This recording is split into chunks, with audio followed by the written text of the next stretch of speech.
우리에게 있는 대제사장은 우리의 연약함을 동정하지 못하실 리가 아니요 모든 일에 우리와 똑같이 시험을 받으신 이로되 죄는 없으시니라. 그러므로 우리가 긍휼하심을 받고 때를 따라 돕는 은혜를 얻기 위하여 은혜의 보좌 앞에 담대히 나아갈 것이니라.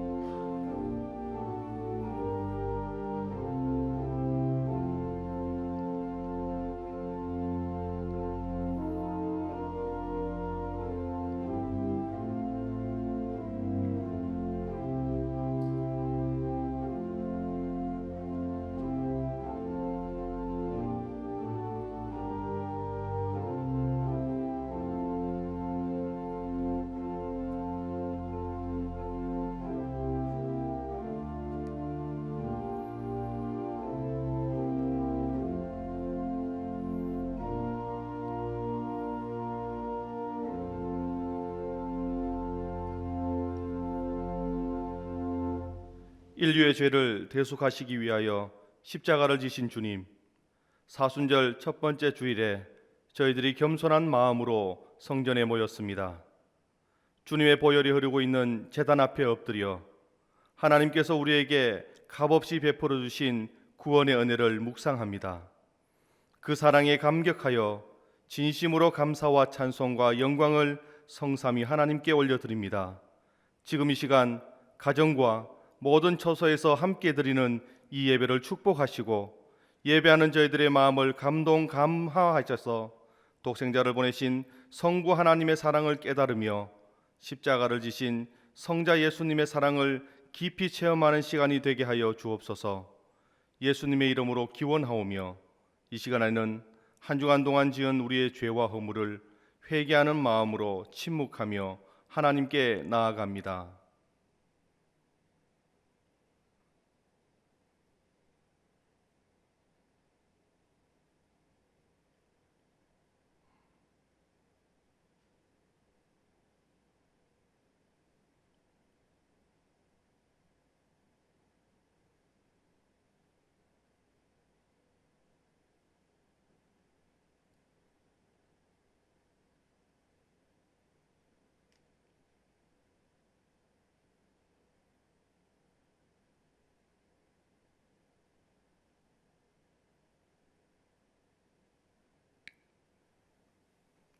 회개하는 자에게 주시는 하나님의 말씀이 여기 있습니다.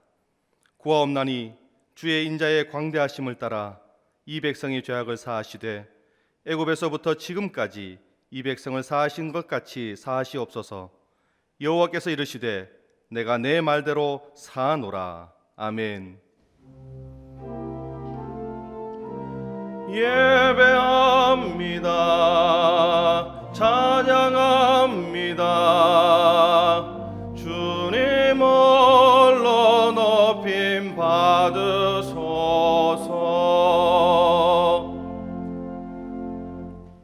교동문 100번 나라사랑 두 번째의 말씀을 함께 교독하겠습니다. 할렐루야. 내 영혼아 여호와를 찬양하라.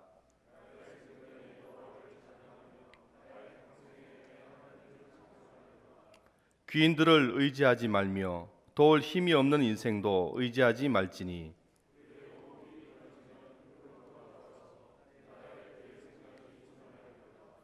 야곱의 하나님을 자기의 도움으로 삼으며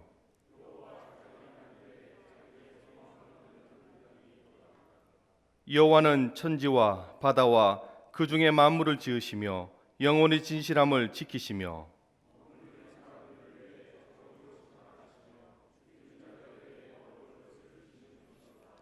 여호와께서는 갇힌 자들에게 자유를 주시는도다. 여호와께서 맹인들의 눈을 여시며 여호와께서 비굴한 자들을 일으키시며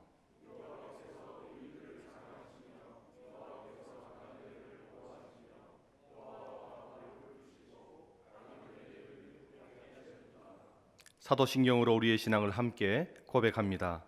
나는 전능하신 아버지 하나님 천지의 창조주를 믿습니다. 나는 그의 유일하신 아들 우리 주 예수 그리스도를 믿습니다. 그는 성령으로 잉태되어 동정녀 마리아에게서 나시고 본디오 빌라도에게 고난을 받아 십자가에 못 박혀 죽으시고 장사된 지 사흘 만에 죽은 자 가운데서 다시 살아나셨으며 하늘에 오르시어 전능하신 아버지 하나님 우편에 앉아 계시다가 거기로부터 살아있는 자와 죽은 자를 심판하러 오십니다. 나는 성령을 믿으며 거룩한 공교회와 성도의 교제와 죄를 용서받는 것과 몸의 부활과 영생을 믿습니다. 아멘.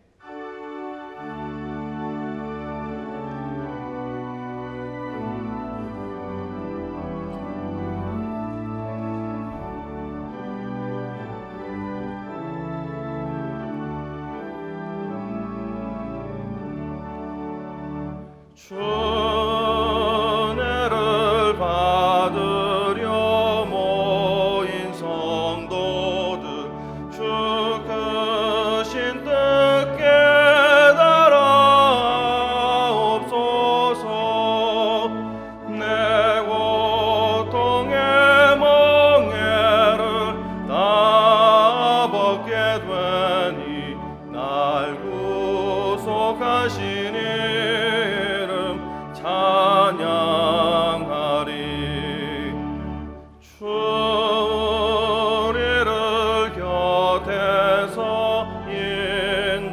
인도하시니 그 거룩한 나라가 이루어지네.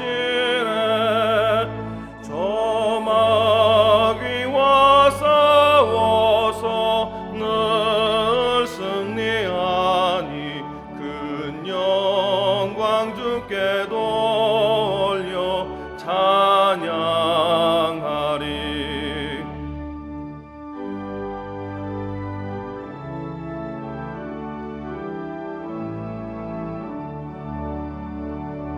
주 우리의 방패와 창검 되시니 나 승리의 주님을 따릅니다.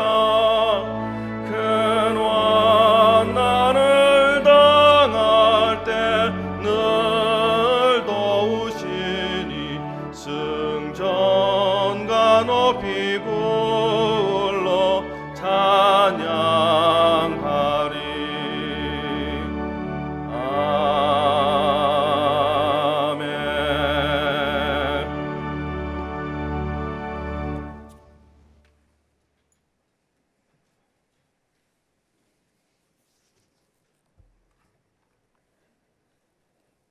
마태복음 24장 1절부터 14절까지 말씀을 봉독하겠습니다. 예수께서 성전에서 나와서 가실 때에 제자들이 성전 건물들을 가리켜 보이려고 나아오니 대답하여 이르시되 너희가 이 모든 것을 보지 못하느냐? 내가 진실로 너희에게 이르노니 돌 하나도 돌 위에 남지 않고 다 무너뜨려지리라. 예수께서 감람산 위에 앉으셨을 때에 제자들이 조용히 와서 이르되 우리에게 이르소서 어느 때에 이런 일이 있겠사오며 또 주의 임하심과 세상 끝에는 무슨 징조가 있사오리이까? 예수께서 대답하여 이르시되 너희가 사람의 미혹을 받지 않도록 주의하라. 많은 사람이 내 이름으로 와서 이르되 나는 그리스도라 하여 많은 사람을 미혹하리라. 난리와 난리 소문을 듣겠으나 너희는 삼가 두려워하지 말라. 이런 일이 있어야 하되 아직 끝은 아니니라. 민족이 민족을 나라가 나라를 대적하여 일어나겠고 곳곳에 기근과 지진이 있으리니 이 모든 것은 재난의 시작이니라. 그때의 사람들이 너희를 환난에 넘겨주겠으며 너희를 죽이리니 너희가 내 이름 때문에 모든 민족에게 미움을 받으리라. 그때에 많은 사람이 실족하게 되어 서로 잡아주고 서로 미워하겠으며 거짓 선지자가 많이 일어나 많은 사람을 미혹하겠으며 불법이 성함으로 많은 사람의 사랑이 식어지리라. 그러나 끝까지 견디는 자는 구원을 얻으리라. 이 천국 복음이 모든 민족에게 증언되기 위하여 온 세상에 전파되리니 그제야 끝이 오리라. 이는 하나님의 말씀입니다. 아멘.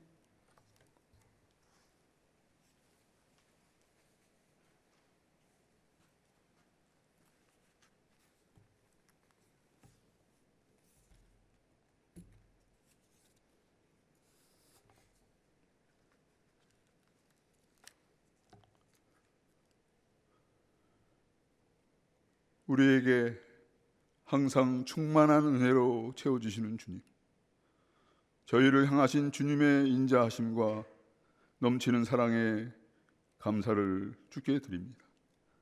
지난 일주일을 돌아볼 때 하루하루가 얼마나 무기력하였던지 답답하기만 합니다. 불과 일주일 후의 앞일도 자신 있게 예측할 수 없는 캄캄한 현실 속 저희들은 암담하였고, 더욱이 자기의 삶이 운전사 없이 달리는 광란의 열차에 속절없이 다가오는 위험에 대책 없이 갈팡질팡하는 꼴임을 깨닫게 됩니다. 사회가 혼란스러울 때는 주님 전에 나와 기도드리며 주님께 간구하여야 함에도 교회는 문을 닫고 성도들의 교회 모임을 제한할 수밖에 없는 지금의 상황은 저희들을 더욱 당황케 합니다.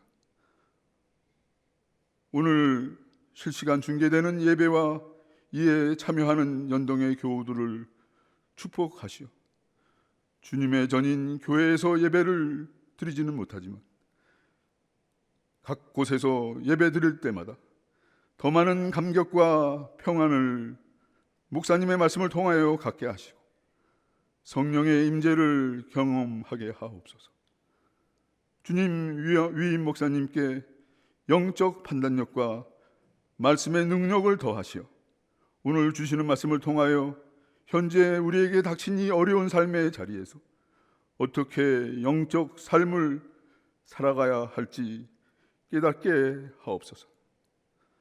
저희들에게 판단력과 변별력을 주시어서 선과 악을 구분케 하시는 주님, 대한민국은 코로나19 바이러스 폐렴균의 창궐에 의한 사회적 혼란과 국내와 해외 정세의 악화 및 경제적 혼란에 빠져 헤매이고 있습니다. 모든 일에 기도와 간구로 너희 구할 것을 감사함으로 하나님께 구하면 모든 지각에 뛰어난 하나님의 평강이 예수 안에서 우리 마음과 생각을 지키시리라는 주님의 말씀을 붙들고 염려함이 없이 주님만 의지한 채 역경을 이겨나가게 하옵소서. 주님께서 사랑하시어 짧은 시간임에도 불구하고 빈국에서 경제 강국으로 변화시켜 주셨던 주님, 대한민국을 다시 한번 구원하여 주시옵소서.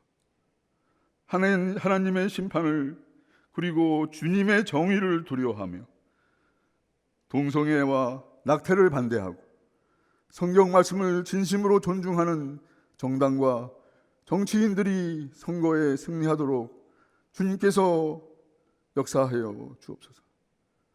정치인들에게 이와 같은 혼란의 상태를 극복할 수 있는 지혜와 예지력을 주시옵고 국민들은 인내와 용기로 극복하게 하옵소서. 열대야 7장 13절에서 14절 말씀과 같이 저희들 함께 주님께 간절히 회개하며 힘써 다 함께 기도하는 우리 연동교회가 되게 하여 주시옵소서.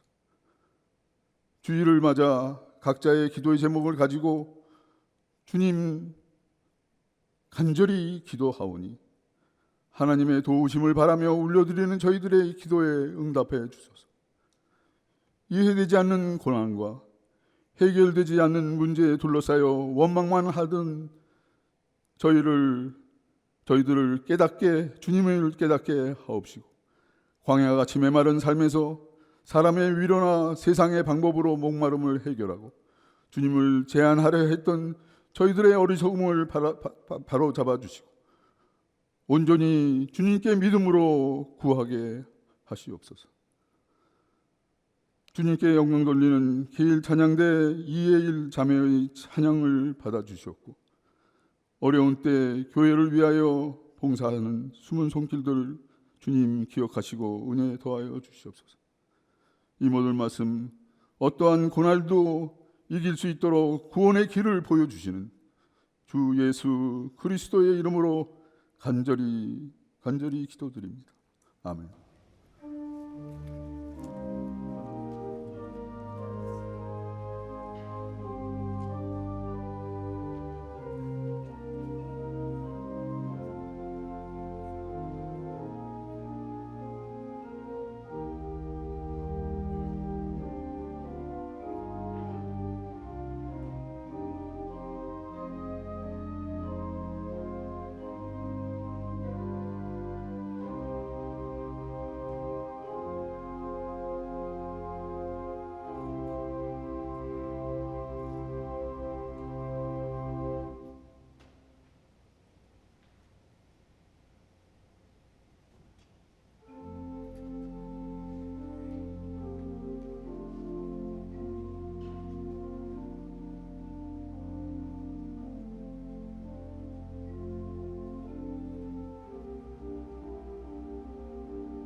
복의 근원 되신 하나님 감사합니다. 한 주의 삶 참으로 어렵고 힘든 한 주를 보내고 주님의 날을 맞아여 저희들 이곳에 왔습니다. 한 주 주님의 은총과 사랑 가운데 보냈음을 깨닫게 하시고 이 주님의 날에 더욱더 주님께 영광 돌리게 하여 주옵소서. 이전에 올 때 빈손으로 오지 아니하고 귀한 예물을 준비하여 주님께 정성껏 드립니다. 모든 건 하나님의 것이기에 11조와 주정 헌금으로 구별하여 결단하여 드립니다. 많은 감사의 제목 허락하셨기에 감사 봉헌을 드립니다. 구체적인 제목을 가지고 기도하며 주님께 목적 봉헌물을 드립니다.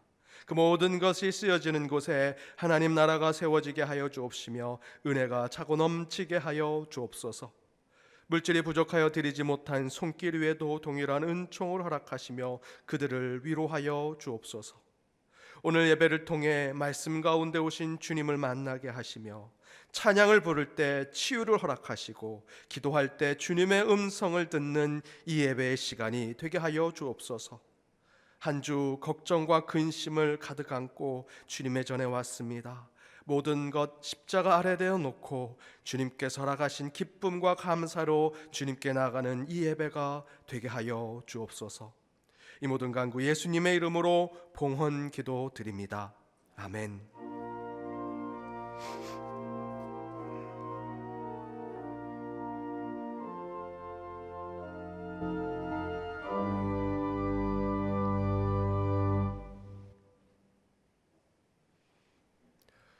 광고 드리도록 하겠습니다. 오늘은 3.1절입니다. 예배가 끝나고 축도 후에 바로 애국가 1절을 함께 부르도록 하겠습니다. 오늘 주일 예배는 가정에서 인터넷 영상 예배로 드립니다. 홈페이지에 우리 연동교회 유튜브 채널을 참조하시면 되겠습니다. 우리 3부 예배는 실시간 온라인 예배로 드리고 4부 예배는 3부 예배 녹화 방송으로 예배를 드리겠습니다. 주일 오후 예배는 가정 예배로 드립니다. 주보 사면과 오면을 참조하시면 되겠습니다. 우리 가정에서 예배를 드리시는 분들은 우리 교회 홈페이지 주보가 있는 게시판에 들어가시면 다운로드 받으실 수 있습니다. 수요 직장인 예배는 모이지 않겠습니다. 수요 기도회는 인터넷 영상 예배로 드립니다. 평일 새벽 기도에도 모이지 않습니다. 대신에 홈페이지에 YD 찾아가는 새벽 묵상에 그날 새벽 설교를 올려놓도록 하겠습니다. 예비의 온가족 새벽 기도회 3월 7일 드릴 온가족 새벽 기도회는 인터넷 영상 예배로 드립니다. 다문화팀 중국어 필리핀 예배도 모이지 않겠습니다. 전체 알림입니다. 장년부 남선교회 소그룹 모임 등 모든 것은 휴강합니다. 재직회도 수년하도록 하겠습니다.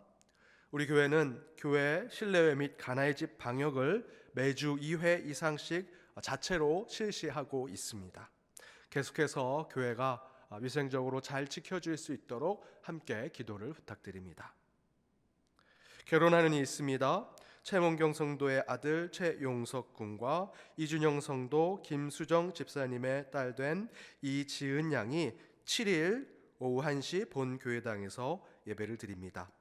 우리 교회에서 예배를 드리지만 가족 중심으로 예배를 드리고 지금의 코로나 바이러스 상황에 충분히 위생을 신경 쓰고 결혼식을 하고자 합니다. 어려운 가운데 이 가정의 대사를 지금 하게 되는데 여러분 그 가운데 이 가정을 더욱더 축하해 주시고 축복해 주시고 기도해 주시기 바랍니다. 슬픔 당한이 있습니다. 유승준 은퇴서리 집사님의 부인 되신 정영선 은퇴서리 집사님 별세하셔서 6월 28일 파주 크리스천 메모리얼 파크에 모셨습니다. 박진란 성도님의 모친 되신 김복형 은퇴서리 집사님 별세하셔서 2월 28일 연동 동산에 모셨습니다. 우리 시간 특송으로 찬양하겠습니다.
아멘.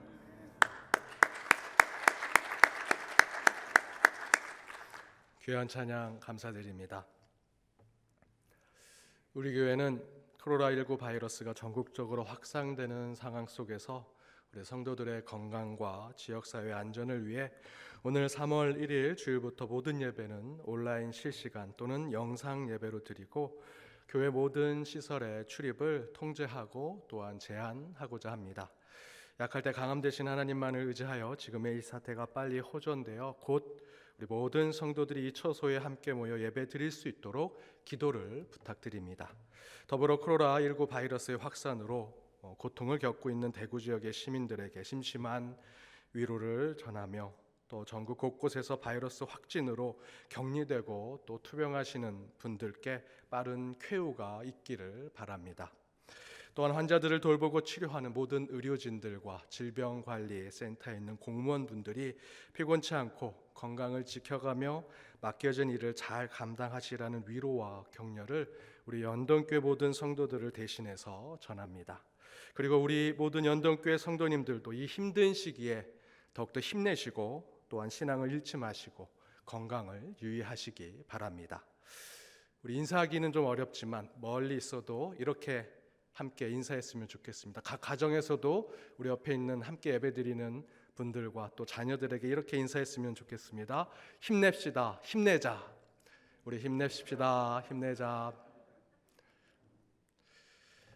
우리 어려운 시기지만 더욱더 힘내서 신앙을 지키고 또 건강을 지키시기 바랍니다. 마태복음의 말씀 9번째, 그제야 끝이 오리라. 우리 사순절 첫 번째 말씀을 함께 나눠보고자 합니다. 지난 수요일부터 참회 수요일, 제 수요일로 사순절이 시작되었습니다. 사순절에 기해서 이번 주부터 부활주일까지 마태복음 24장 이후의 말씀을 통해서 함께 말씀을 나눠보고자 합니다. 마태복음 24장 이후는 예수님께서 자신의 마지막 그 십자가의 때를 바라보시면서 종말에 관해서 또 고난에 대해서 죽음에 대해서 말씀을 전하는 내용이 계속해서 전해지고 있습니다. 그래서 바로 마태복음 24장 이후의 말씀을 통해 사순절 기간에 고난과 절제, 예수와 십자가에 대한 말씀을 계속해서 묵상해 나가고자 합니다. 오늘 24장의 말씀을 보고자 합니다. 24장의 1절과 2절은 예수님께서 성전이 무너질 것을 예언하는 말씀이 나옵니다. 우리 1절과 2절 말씀을 함께 읽어보겠습니다. 함께 읽겠습니다.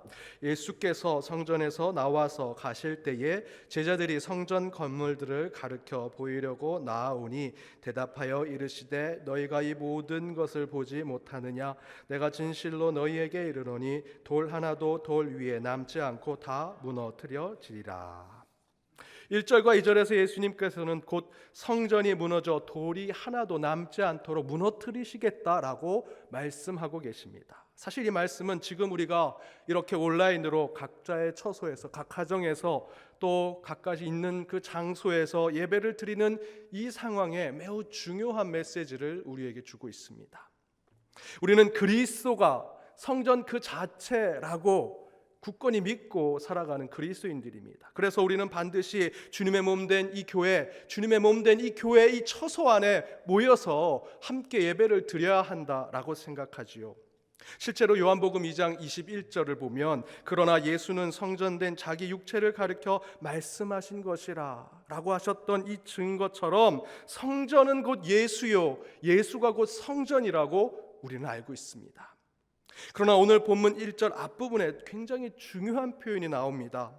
1절 앞부분에 예수께서 성전에서 나와서 가실 때에 라고 기록하고 있습니다. 성경이 분명히 증거하는 것은 예수님께서 성전에서 나왔다라고 증거하고 있습니다.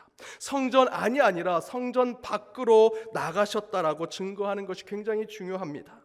예수님께서 성전 그 자체이신데 예수님께서 성전에 나가셨다는 것입니다. 밖으로 나가셨다라는 것입니다.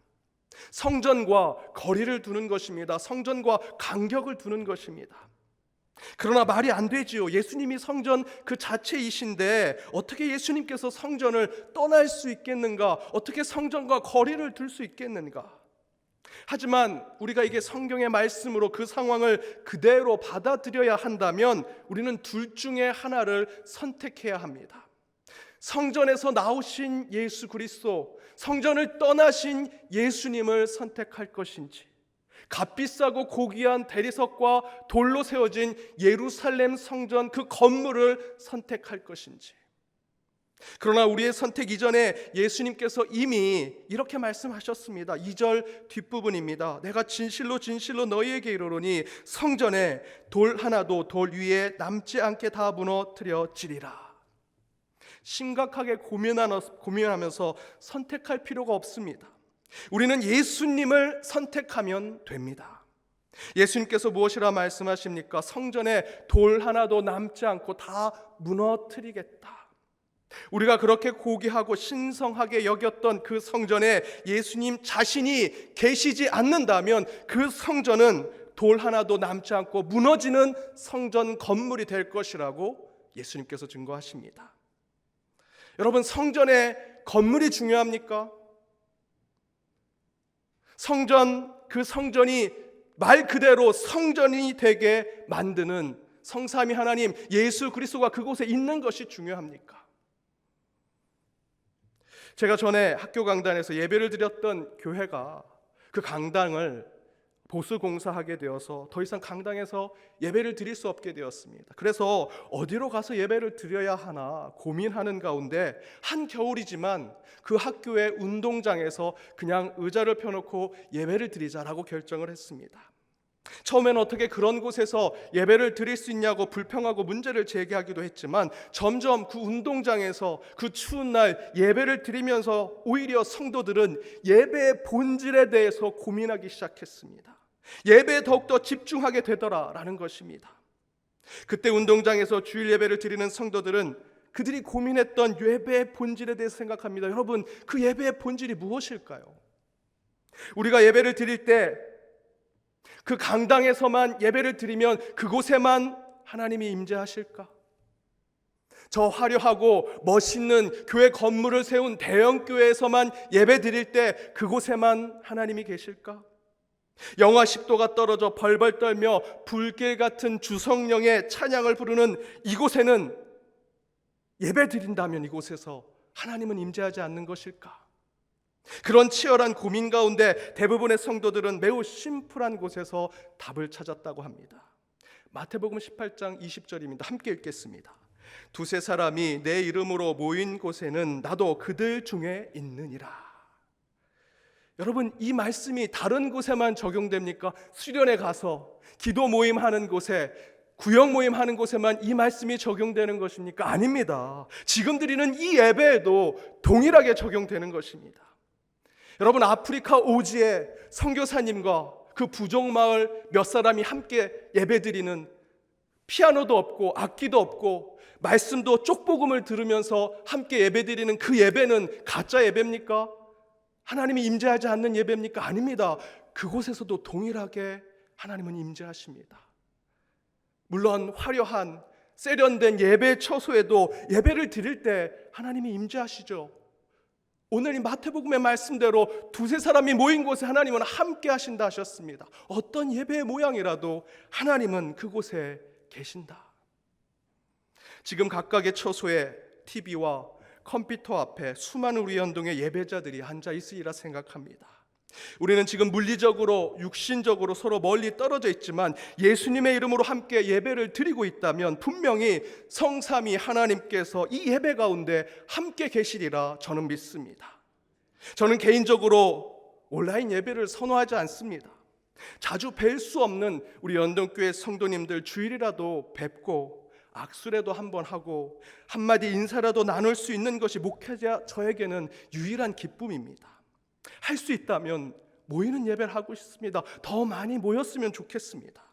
하지만 예배로 기쁨을 받으실 분은 하나님이시지요. 반드시 주일 성수에 한 곳에 모여서 예배를 드려야 한다, 저를 비롯해 그렇게 생각하는 분들의 만족과 기쁨 때문에 예배를 드려서는 안 됩니다. 하나님이 기뻐하시는 예배가 뭘까? 하나님이 기뻐 받으시는 예배를 드리는 것이 중요합니다. 지난주 말씀대로 성전에 왔다가도 형제랑 원망할 일이 생각이 나거든 예물을 제단 앞에 두고 형제를 찾아가서 화해하고 용서하고 사죄를 빌고 다시 제단 앞에 와서 제사를 드리고 예배를 드리는 자가 되어야 한다라고 말씀드렸습니다. 예배 중요하지요. 그러나 그 예배를 누가 받으시는가? 예배의 주인은 누구인가? 예배의 본질을 찾고 올바로 예배 드리는 것이 더욱더 중요합니다. 강도 만난 자 앞에 율법과 성전 제사에 묶여있던, 율법과 성전 제사가 그들 종교의 전부라고 생각했던 대제사장과 레위인은 그 강도 만난 자를 그냥 지나쳤습니다. 그러나 사마리아인은 가던 길을 멈추고 그를 돌보고 치료하며 생명을 살려줍니다. 그때 예수님께서 누가 강도 만난 자의 친구요 이웃이냐라고 물었습니다. 자비를 베푼 자이다. 사랑하는 연동교회 성도 여러분, 지금 세상 곳곳에 강도 만난 자들이 있습니다. 중국 우한과 한국의 대구 지역은 큰 고통과 아픔 가운데 강도 만난 자처럼 쓰러져 있습니다. 저는 한국교회가 율법과 성전, 제사에만 묶여 강도 만난 자를 보고 그냥 지나치는 대제사장과 레위가 되지 않기를 바랍니다. 이럴 때일수록 예수님이라면 어떻게 하셨을까 묻고 또 물어야 합니다. 생각보다 답은 어렵지 않게 나옵니다. 예수님은 벌레만도 못한 죄인된 우리를 위해 자신의 하늘 보좌를 버리고 자신의 생명까지 내던지셨습니다. 모든 것을 버리신 분이십니다. 만약 예수님께서 이 땅에 계신다면 이렇게 말씀하셨을 것입니다. 너희가 가장 소중하다고 생각하는 것을 버리지 못하면 생명과 영혼을 살릴 수 없다, 구원할 수 없다. 주일 예배, 주일 성수 너무 소중하지요. 우리의 생명보다 더 소중하게 지켰던 것이 이 예배요, 주일 성수입니다. 그러나 여러분, 강도 만난 자에게 자비를 베풀라는 주님의 뜻 가운데 우리의 소중하게 여겼던 그것을 과감하게 버릴 때 우리는 한 영혼, 한 생명을 살릴 수 있습니다. 그 강도 만난 자를 다시 회복시킬 수 있다는 것입니다. 예배의 본질은 이미 곳에 있는 99마리의 양이 아니라 잃어버린 한 마리의 양을 찾고자 더욱더 하나님이 기뻐하시는 것이 무엇인가 고민하고 기도하는 가운데 나오는 것입니다.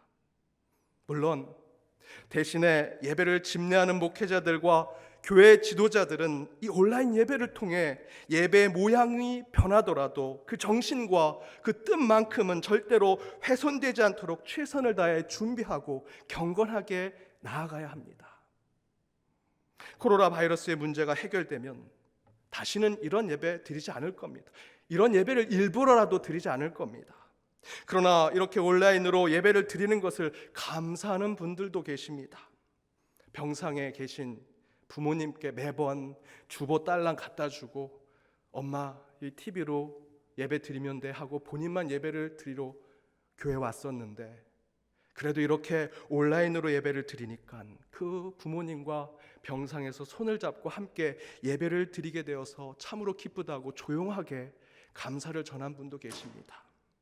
또한 이렇게 온라인 예배를 드리니 평생 같이 한 번도 예배를 드릴 수 없는 어린 자녀들과 함께 예배를 드리게 되었다고 지난주 예배를 드리면서 사진을 보낸 우리 성도님들도 계십니다. 예배를 드리는 중간에 자녀들이 옆에 있으면 설교가 어렵지요. 예배 드리는 거 참으로 힘듭니다. 하지만 우리 그 자녀 격려해 주시고 위로해 주시고 또 축복의 기도해 주시고 더욱더 사랑으로 안아주시기 바랍니다. 지금 이 온라인 예배 가운데에서도 하나님은 분명히 우리 중에 계실 것입니다. 그런데 여러분, 지금 우리는 예수님이 성전 안에서 성전 밖으로 나가 성전을 무너뜨리겠다 하시는 이 이야기가 무엇인지 잘 이해하고 있습니다. 당시의 유대인들은 성전과 율법에 묶여 살았습니다. 형식주의에 빠져 있었고 위선적인 종교의 생활을 살았던 자들이죠. 그래서 그 성전을 무너뜨리겠다, 진정한 진리가 무엇인지 깨닫게 해주시겠다라는 것이 예수님의 뜻인지를 지금 저희는 잘 알고 있습니다. 그러나 그 시대에 그런 예수님의 얘기를 들은 사람들은 그때 당시에는 그 뜻을 잘 이해하지 못했습니다. 왜냐하면 그 시대의 사람들은 성전이라는 건물이 그들의 인생의 전부였기 때문입니다. 예수님의 제자를 비롯해서 그때 거의 대부분의 유대인들은 율법과 성전이 자신의 신앙생활의 전부였습니다. 그런데 예수님께서 1절과 2절에서 성전을 무너뜨리겠다고 말씀하십니다. 더 나아가서는 성경 곳곳을 보면 예수님은 율법을 뛰어넘는 지혜를 말씀하십니다. 율법보다 더 중요한 하나님 나라의 이야기를 곳곳에서 하십니다. 그러니 당연히 1절과 2절에 예수님의 말씀을 들은 제자들은 예수님의 그 이야기를 듣고 마음이 불편합니다. 불안합니다. 걱정이 되고 근심이 됩니다. 그래서 3절에 질문을 하는 것입니다. 3절을 함께 읽어보겠습니다. 함께 읽겠습니다. 예수께서 감난산 위에 앉으셨을 때에 제자들이 조용히 와서 이르되 우리에게 이르소서 어느 때 이런 일이 있겠사오며 또 주의 임하심과 세상 끝에는 무슨 징조가 있사오리까. 그들은 1절과 2절에서 예수님께서 성전이 무너질 것이라는 예언을 듣고 그들 전부의 삶이 무너진다라고 생각했습니다. 아마도 세상이 무너지고 곧 종말이 오는구나, 내가 다 믿었던 저 성전, 그렇게 따르던 율법이 다 끝나고 무너지는데 세상이 끝나는구나, 종말이 오는구나 라고 생각했던 것이죠. 그래서 바로 이 3절의 질문을 한 것입니다.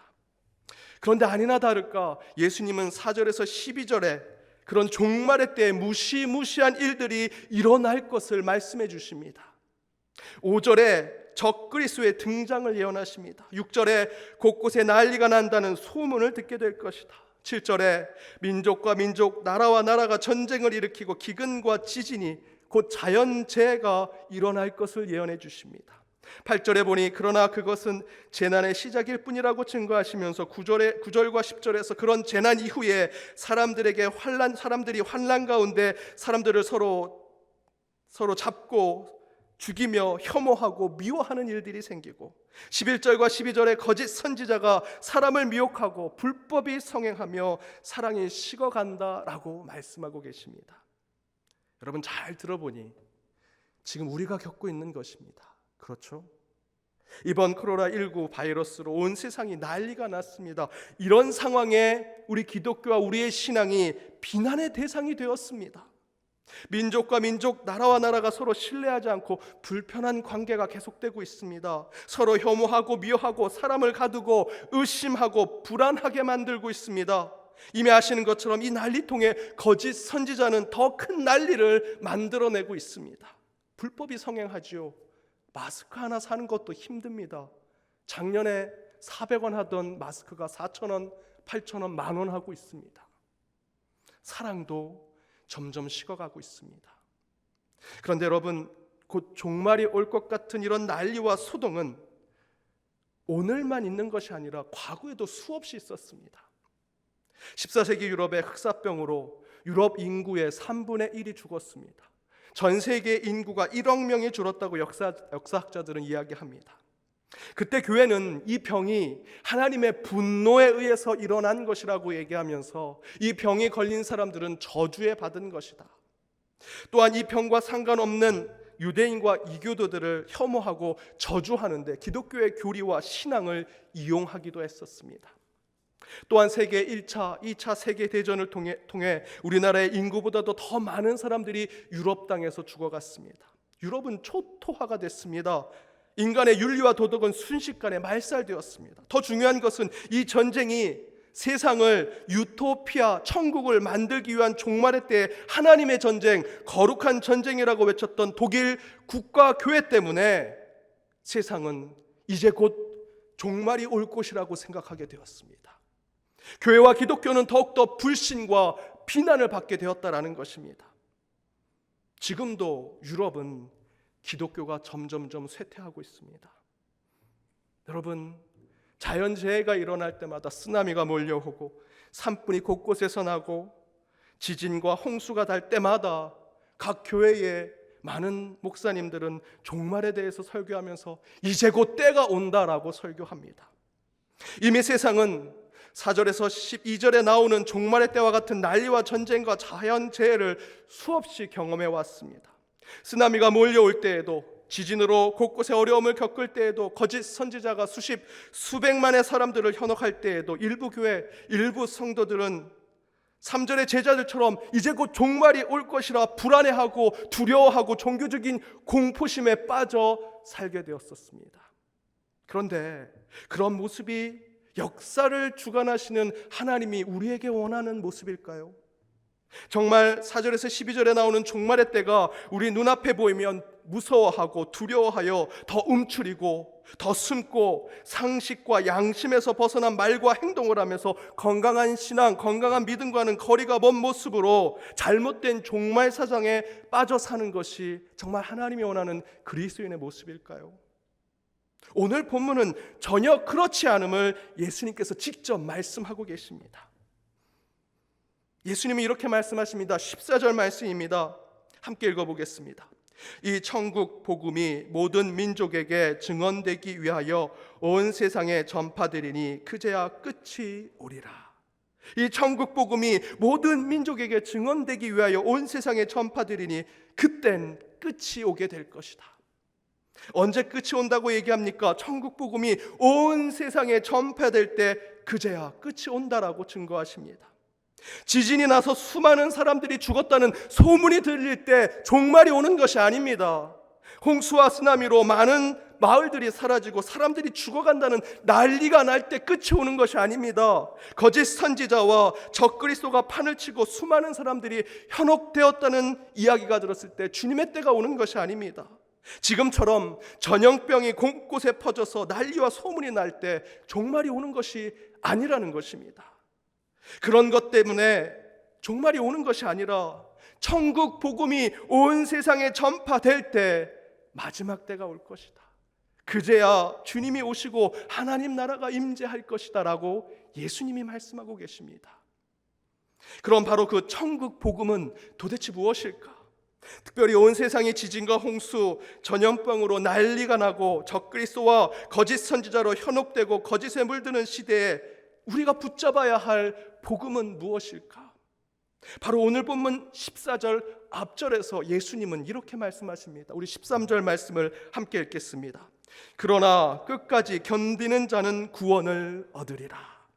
조금 더 덧붙여서 말씀드린다면 이 종말의 때에, 이 혼란과 시련과 역경과 고난의 때에 주님의 이름으로 끝까지 견디는 자는 주님의 구원을 받으리라. 여기서의 천국 복음은 예수님의 이름으로 끝까지 이 고난과 시련을 견디는 자는 구원을 받는다라는 것이 천국 복음이라는 것입니다. 그렇다면 오늘 말씀의 제목처럼 그제야 끝이 오리라, 그때 끝이 오리라는 종말의 신앙의 출발은 지금의 이 전염병이 창궐하는 세상 속에 난리가 나는 것에서 종말이 시작되는 것이 아닙니다. 이 난리와 소문에 이제 주님이 오실 때가 된가 보다 라고 말하는 사람들의 걱정, 우리의 근심, 우리가 함께 모여서 설교하고 말씀 읽고 기도하는 것에서, 인간이 뭘 하는 것에서 종말의 때가 시작되는 것이 아니다라는 것입니다. 그렇다면 언제 우리 주님이 오셔서 이 땅의 종말을 이루시는가? 이 난리와 전쟁, 지진과 홍수 속에서도 주님의 이름으로 끝까지 믿음과 신앙을 지키는 자가 구원을 받는다는 참된 복음이 세계 곳곳에 온전하게 전해질 때 종말은 시작되는 것입니다.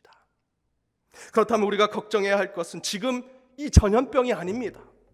우리가 걱정해야 되는 것은 지진과 홍수로 수많은 사람이 죽어가는 것이 아닙니다. 적그리스도와 거짓 선지자를 두려워할 것이 아닙니다.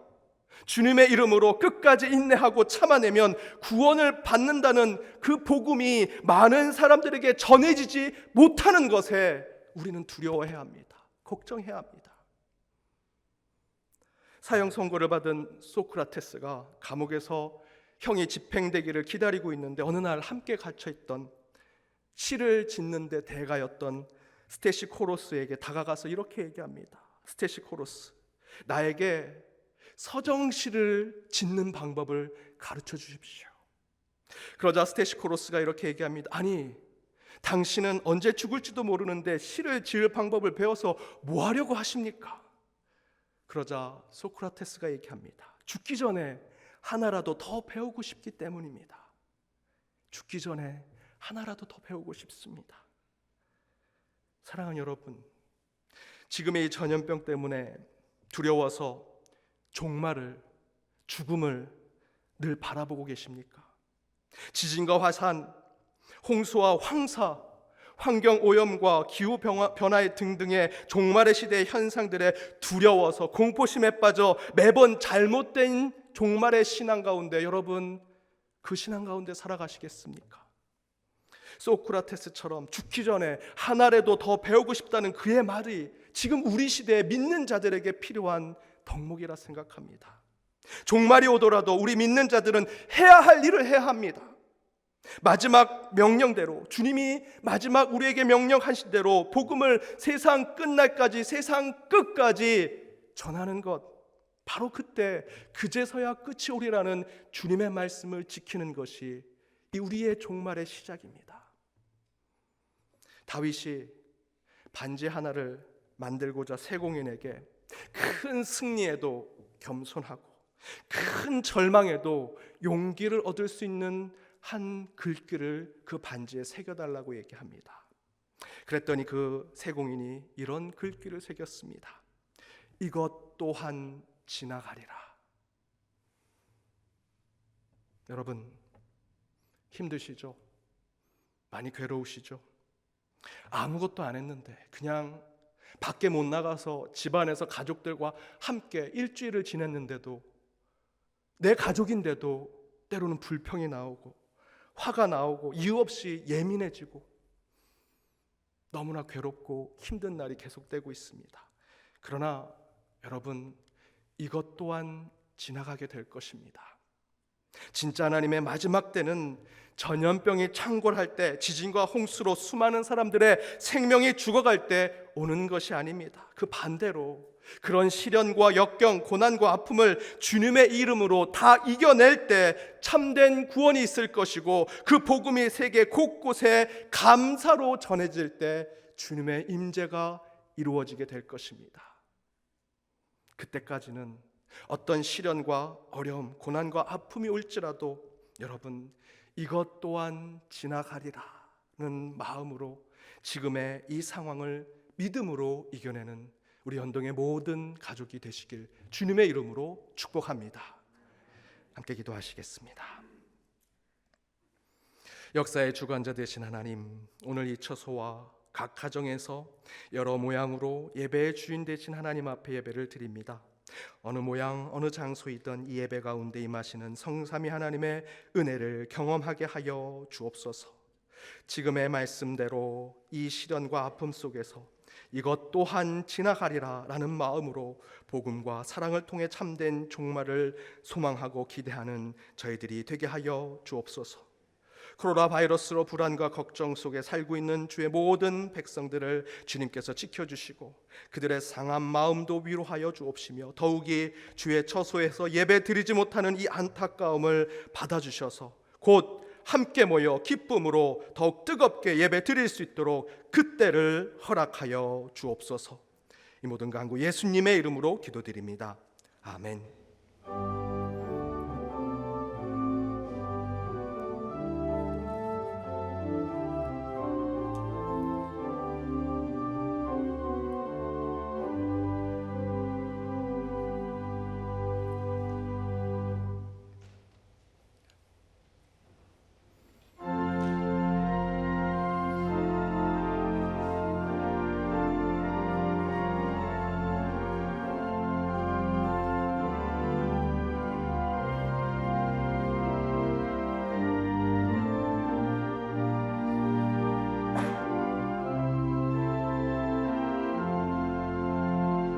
구주와 함께 나 죽었으니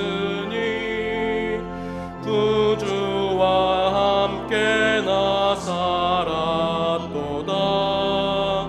영광의 그날에 이르도록 언제나 주만 바라봅니다.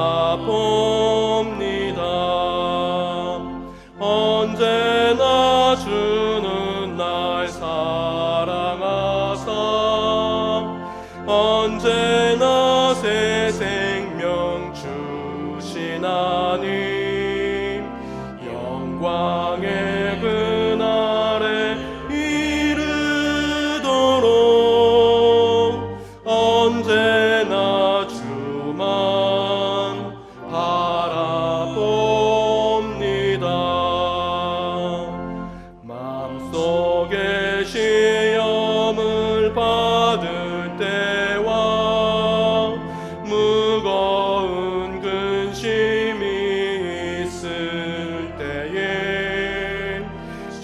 주께서 그때도 같이 하사 언제나 나를 도와주시네. 언제나 주는 날 사랑하사 언제나 새 생명 주시나니 영광의 그날에 이르도록 언제나 주만 바라봅니다. 뼈아픈 눈물을 흘릴 때와 쓰라린 마음으로 단식할 때 주께서 그때도 같이 하사 언제나 나를 생각하시네.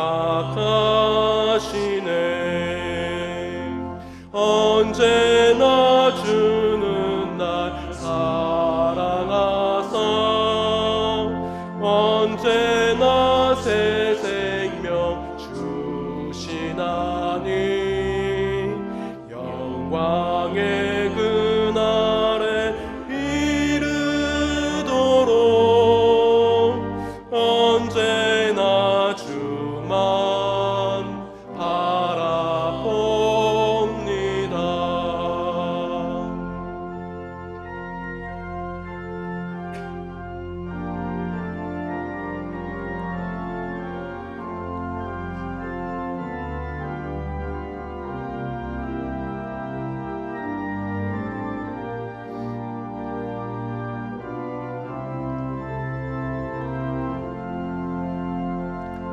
내 몸의 약함을 아시는 주 못 고칠 질병이 아주 없네. 외로운 날이나 기쁜 때나 언제나 나와 함께 계시네. 언제나 주는 날 사랑하사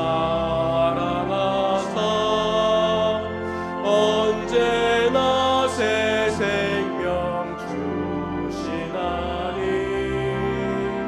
영광의 그날에 이르도록 언제나 주만 바라봅니다.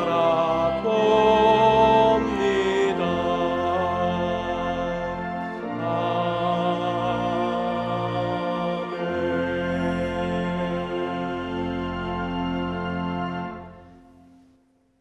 지금은 우리 주 예수 그리스도의 은혜와 하나님의 크신 사랑과 성령님의 감화 감동 교통 역사하심이 걱정과 근심이 아닌 천국 복음으로 주님 오실 날을 소망하며 지금의 이 고난의 순간에 이것도 곧 지나가리라는 믿음의 삶을 살기로 다짐하는 연동의 모든 권속들과 그들의 가정, 그들의 일터, 이 교회, 더불어 해외 곳곳에 있는 연동의 디아스포라와 이 나라 이 민족 위에 이제로부터 영원까지 함께하옵시기를 간절히 축원하옵나이다. 아멘.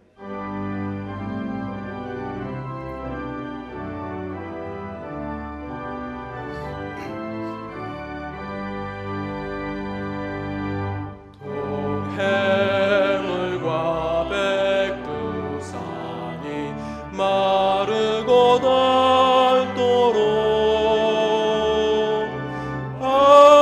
하나님이 보호하사 우리